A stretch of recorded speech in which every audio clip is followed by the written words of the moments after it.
Dungan sa pagdaghan sa ihap sa mga individual nga mireklamo nga sila ang nabiktima sa pagpangilad.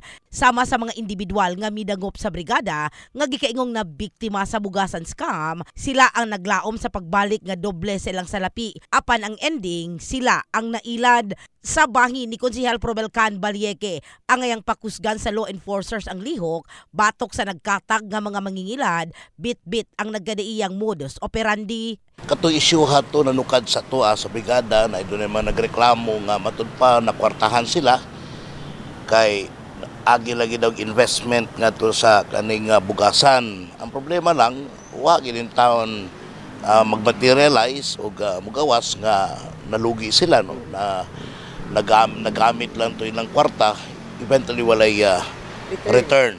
So isip pagresponde nito, nagdusot tag resolution kapanawagan ta sa ato mga law enforcement units nga mutabang sa pag-imbestiga may kalabutan ani ug at the end of the day nga mapanubag yun no kinsa man ang responsable nini. Butyag ni Police Lieutenant Colonel Rixor J. Canoy, ang spokesperson sa General Santos City Police Office, daghan na usab ang midangop sa mga presinto. Apan sagad sa midangop, ang wala na mi padayon sa pagpasaka og formal nga reklamo batok sa nangilad kanila.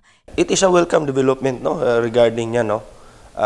But yun na nga it should be coming from the people mismo ba.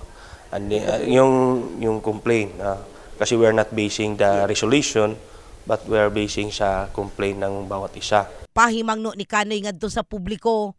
Sinasuggest nila o propose are scam na, and it has always been proven na sa mga kaso na nakukuha namin, yung mga ganon na proposal ay nagresulta sa scam. Kahibaluan nga naa sa 60 ka tao ang gikaingong nailad sa bugasan scam, partikular na sa barangay Kalumpang. In the heart of changing lives. Kini sa Brigada Richelle Gubalani, Brigada News.